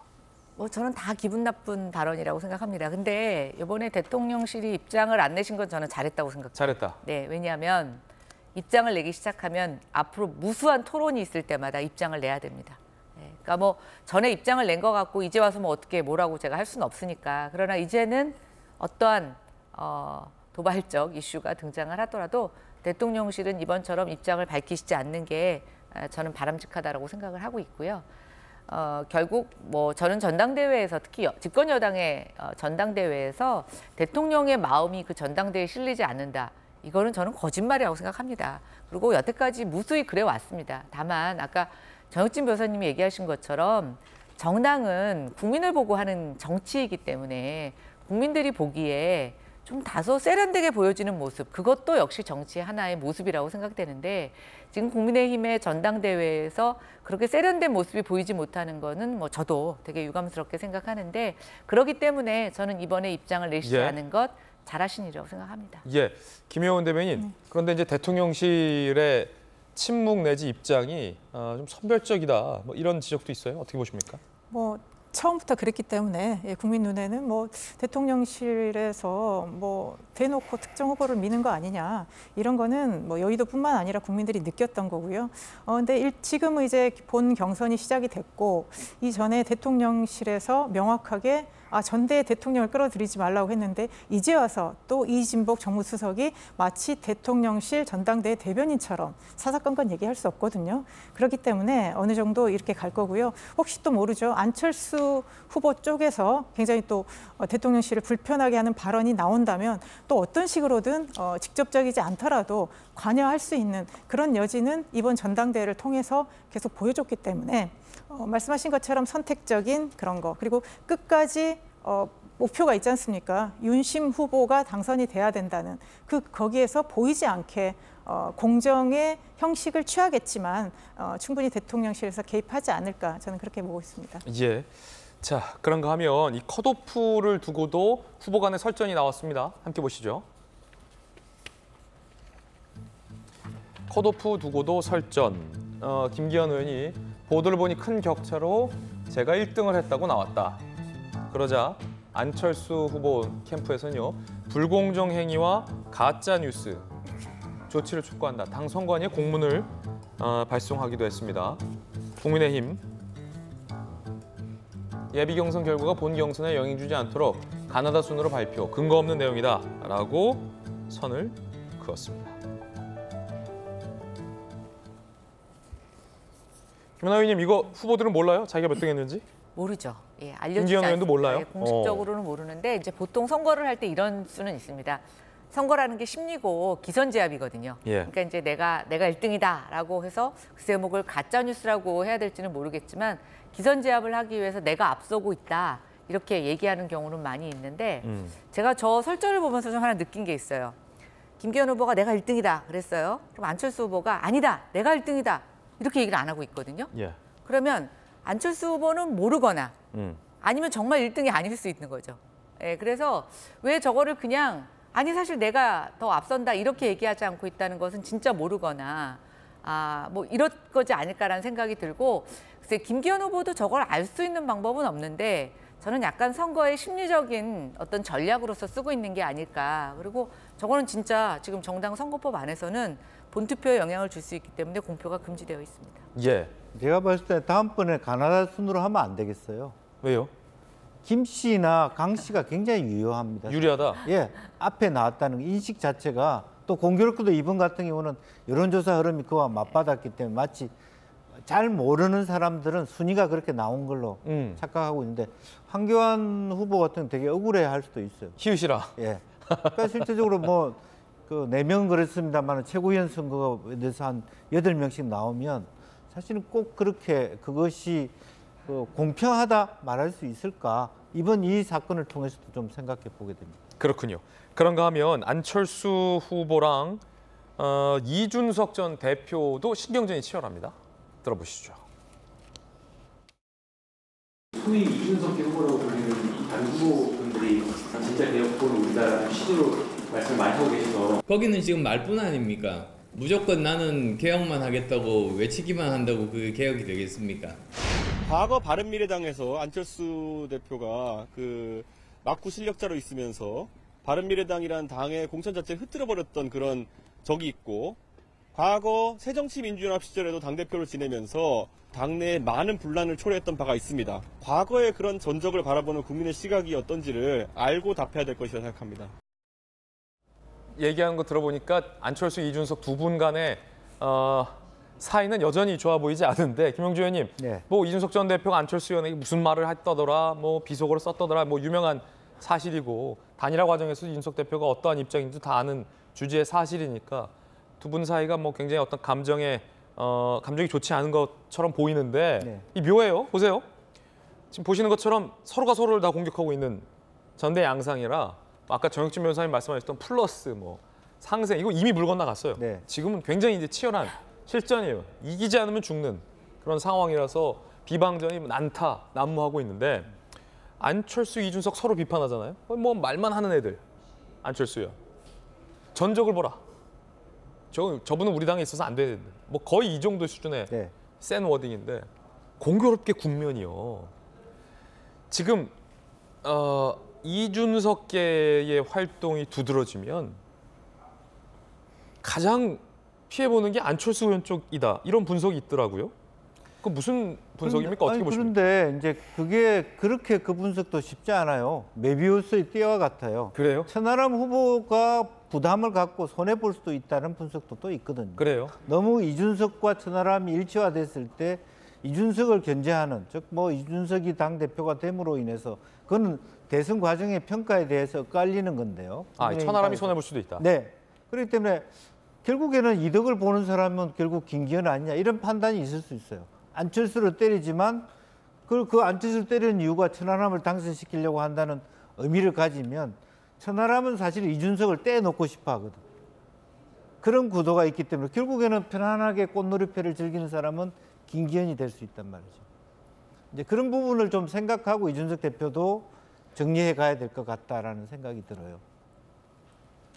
분석 들어봤습니다. 이번엔 저희가 준비한 다음 순서입니다. 뜨거운 뉴스 두 가지 엄선했습니다. 첫 번째 소식부터 만나보십시오. 첫 번째 소식은요.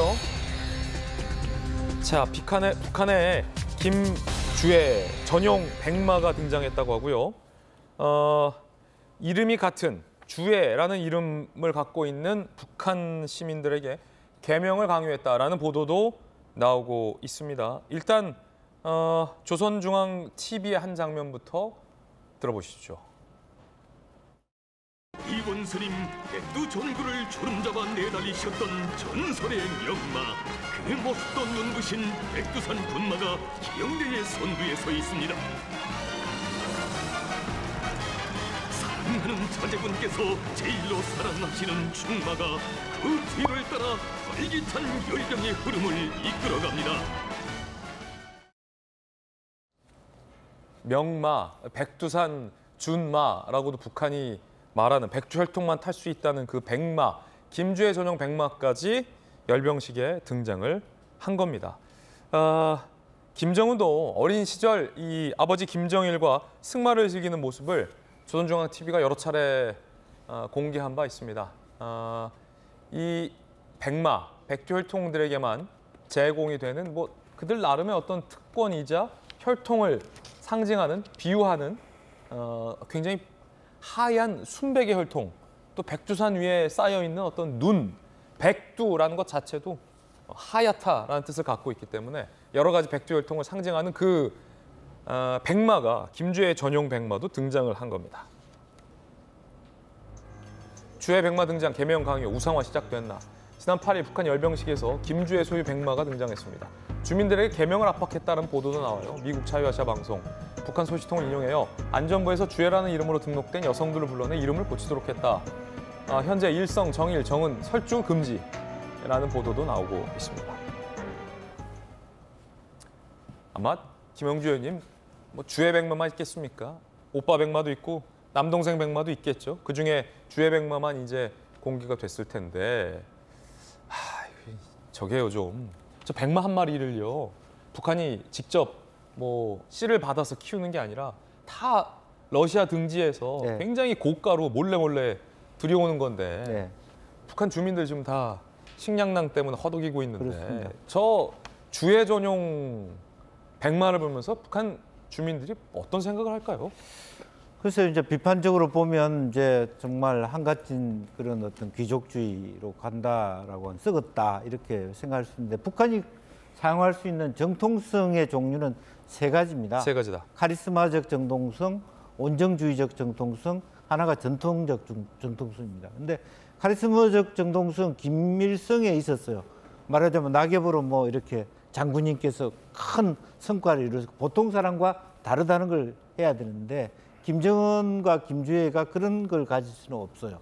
두 번째 온정주의적 정통성은 상당히 많은 물질적 하사를 통해서 민심을 얻는 건데요. 지금 전체 대북 제재 때문에 그것도 쉽지 않습니다. 최근에 우크라이나 전쟁 때문에 기름 좀 받아오고 뭐 밀수를 통해서 받아오는 암호화폐를 통해서 받아온 거 있지만 전체적으로 부족하고 마지막으로 할 수 있는 게 전통주의적 정통성, 즉 이게 계보, 백두혈통이고 소위 김정은, 김일성 이 흐름이 어쩔 수 없이 이제 후계자로 가져가야 되고 최종적으로 김정은가 되든 안 되든 그건 다른 문제고 이 계보 자체를 북한식 사회주의는 인정해야 된다. 이런 것을 강조할 수밖에 없는 국면에 처해 있는 어쩔 수 없는 집중해야 되는 어떤 전략이다.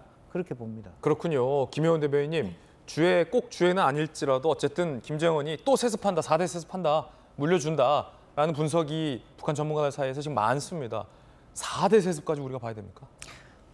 지금 이제 김주애를 등장시킨 게 그럼 김주애로의 후계 구도냐 이거에 대해서 아직 논란이 있고요. 저는 아직 거기까지 가지는 않았다고 보는데 명확한 거죠. 그러니까 김주애를 내세움으로 인해서 우리는 백두혈통이다. 백두혈통은 영원하다. 말씀하신 것처럼 그러면 이거는 결국 김일성으로부터 나온 카리스마의 세습이거든요. 그럼 이게 3대까지 왔고 당연히 4대까지 간다라는 거를 지금 대내외적으로 보여주고 있는데 지금 그 김주애는 저는 그 김정은 그 체제 공고화의 매우 훌륭한 장치로 보여집니다. 지금 김주애가 작년부터 등장한 게 계속 군사 관련 행사거든요. 그럴 때 대내외적으로 보여주는 거죠. 우리는 핵 보유 국가이다. 그리고 대내적으로는 김정은을 중심으로 해서 백두혈통을 중심으로 해서 이 어려움을 이겨나가자. 우리한테 핵무기가 있다. 이런 통치 기제로 작용을 하는 것이고요. 그리고 만약에 김주애가 후계자라고 할 때 지금 김정은이 권력이 살아있는데 후계자를 내세운다. 그거는 반드시 권력의 누수를 동반하기 때문에 그런 건 있을 수 없고요. 우리 과거에도 그렇지 않습니까? 세자에게 대리청정을 허하노라 하면 아니되옵니다. 통촉하여 주시옵소서 해야지 예. 여기에서 그러십시오. 이러면서 어떤 충성을 점검하는 그런 계기도 있거든요. 그렇기 때문에 저는 이제 김주애는 세습의 대상이라기보다는 지금 김정은 체제를 공고히 하고 그다음에 대내외 결속하는 그런 의미로도 저는 보여지고 있습니다. 전 세계 어떤 독재 국가도 4대까지 세습했던 경우는 없습니다. 단호하게 없습니다. 글쎄요. 북한 주민들이 어떻게 받아들일지가 궁금합니다. 뜨거운 소식 함께하고 있습니다. 이번엔 두 번째 소식입니다. 튀르키예 대지진 골든타임을 넘겼는데 현재 급파된 우리 대한민국 구조대가 잇따라 생명을 구조해내고 있습니다. 골든타임 넘겼는데 한국의 구조대 이딴 생명 구조 골든타임이 72시간 이후부터 매몰자 생존율은 5에서 10% 하락합니다. 한국 긴급구호대 KDRT 11시 현재 시각 지진 발생 72시간 이후 60대 여성, 10대 소년, 50대 여성 등등 매몰자 3명을 추가적으로 계속 구조해내고 있습니다. 현장 투입 4일 만에 총 8명을 구조하고 있고요. 오늘 17일까지 구조 활동을 이어갈 계획이라고 합니다. 다행입니다. 우리 구조대가 그래도 현지에서 정말 절박한 상황 속에서 도움을 주고 있습니다. UN 공동조정센터 측은 72시간 이후 구조 성공 한국 사례를 UN 인도주의 업무 조정국 SNS 등에 특별 홍보할 방침이라고 합니다. 정익진 변호사님, 네네. 이게 워낙 이례적인 사례이기 때문에 UN에서 홍보한다고 하는데 일단 뭐 지금 홍보 따질 게 아니고 우리 구조대가 전 세계적으로 구조 실력이 뛰어납니다. 위험한 곳에서도 몸 가리지 않고 뛰어들어서 농축된 어떤 노하우로 살아있는 생명을 구조하는 능력을 지금 현지에서 보여주고 있는데 골든타임 지나고 나서도 계속해서 구조하고 있어요. 원래 이제 워낙 악천후고 날씨도 춥고 그렇기 때문에 골든타임이 72시간도 아니고 24시간이란 말도 있었거든요. 근데 어쨌든 한 명의 생명이라도 아무리 그 악조건이라고 하더라도 단 한 명의 생명이라도 추가로 구조할 수 있었으면 좋겠다. 일단 그런 생각이 들고요. 그런데 이제 우리나라 그 구조대원들이 아주 고생을 갖다가 하시는데 제일 중요한 건 뭐냐면 지금 구조하는 것 자체가 지금 위험하다고 그러거든요. 예. 추가로 붕괴도 있을 수 있고 또 여진도 많을 수 있고 그러니까 다른 무엇보다도 우리나라 구조대원들의 안전도 확보되어야 될 것이 아닌가 싶습니다. 그렇군요. 자, 그런가 하면 대한민국이 소유하고 있는 인공위성도 이 지진 복구에 도움이 될 수 있다는 보도도 나왔습니다. 자, 형제의 나라 튀르키예, 구조대부터 국민들의 성금, 이제는 인공위성까지 지진 피해 복구를 위해서 과기정통부가 위성 영상을 국제기구에 제공하겠다고 밝혔어요. 지진 발생 직후부터 촬영한 영상을 매일 1회 이상 제공하겠다. 피해 지역 정밀을 분석해서 한국 구호대 활동을 지원하겠다.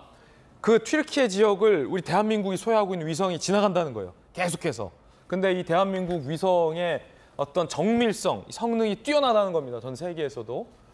이렇게요. 타타타타닥 해당 위성 영상이 착 확대를 해서 정밀하게 분석을 해서 지질 상태라든지 어떤 매몰 상태 이런 것들을 우주에서 쫙 당겨서 쳐다봐서 이 구조 정보를 뭐 한국 구호대뿐만 아니라 전 세계 구조대에게도 사실은 주요한 구조 정보로 활용할 수가 있기 때문에 이 같은 대한민국의 인공위성까지도 튀르키예에 도움을 준다라는 보도도 함께 전해드립니다.